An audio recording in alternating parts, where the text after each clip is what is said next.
దాదాపుగా 20.24 లక్షల మంది రైతులకు లబ్ధి చేకూరే విధంగా ఆ భూములన్నిటి మీద 20 సంవత్సరాల పైచిలుకు దాని మీద స్వాధీనంలో ఉన్నటువంటి వారికి కేటాయించి 20 సంవత్సరాలు దాటినటువంటి వారికి ఆ భూముల మీద హక్కు కల్పిస్తూ అనేక చుక్కల భూములు కానీ, అసైన్డ్ భూములు కానీ, ఇనాం భూములు కానీ, అలాగే సర్వే ఇనాం కానీ, షరతులతో కూడినటువంటి పట్టా భూములను కానీ, వీటన్నిటి మీద నిపుణులతోటి సలహాలు తీసుకొని వారి సూచనల మేరకు ఈ రాష్ట్రంలో పేదవాడుగానే ఉండడానికి వీల్లేదు, పేదవాళ్ళు ఖచ్చితంగా వారి యొక్క భవిష్యత్తును దిద్దుకోవాల్సినటువంటి అవసరం ఉంది.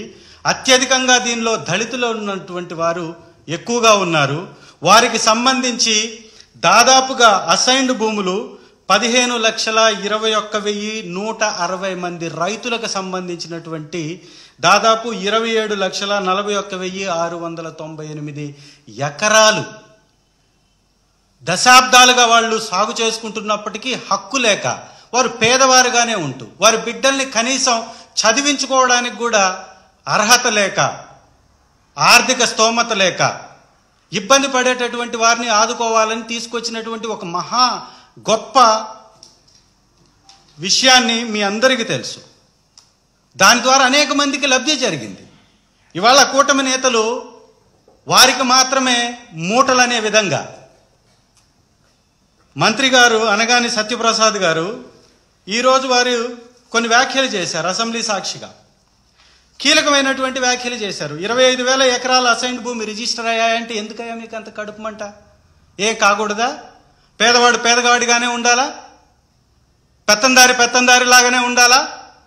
కూటమి నేతలు మాత్రమే మూటలు దోచుకొని కట్టుకొని తిరగాల?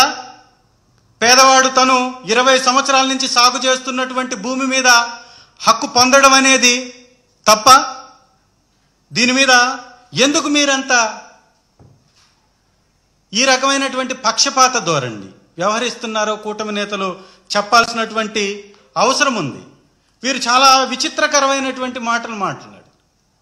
పేదవాడు ఎన్నో సంవత్సరాల నుంచి కలిగి ఉన్నటువంటి భూమిలో ఇన్సైడర్ ట్రేడింగ్ జరిగింది అంట. ఎలా జరుగుతుంది సార్? మంత్రి గారు, మీరు నిజంగా స్పృహ ఉండే మాట్లాడుతున్నారా? దీని మీద అవగాహన ఉండే మాట్లాడుతున్నారా?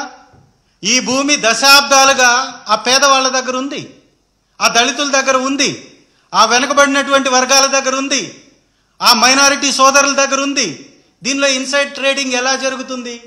అంటే పేదవాడు ఎదగటాన్ని చూడలేనటువంటి కూటమి, పేదవాళ్ళని బాగు చేస్తుంటే అడ్డుకునేటటువంటి కార్యక్రమాలకి పాల్పడుతూ వాటిని అడ్డుకోవటానికే ఒక ప్రణాళికాబద్ధంగా ఇవాళ సత్యప్రసాద్ గారితో, మంత్రి గారితో వ్యాఖ్యలు చేసినట్టుగా ఈ కూటమి ప్రభుత్వాన్ని మనం ఒక్కసారి గమనించవచ్చు.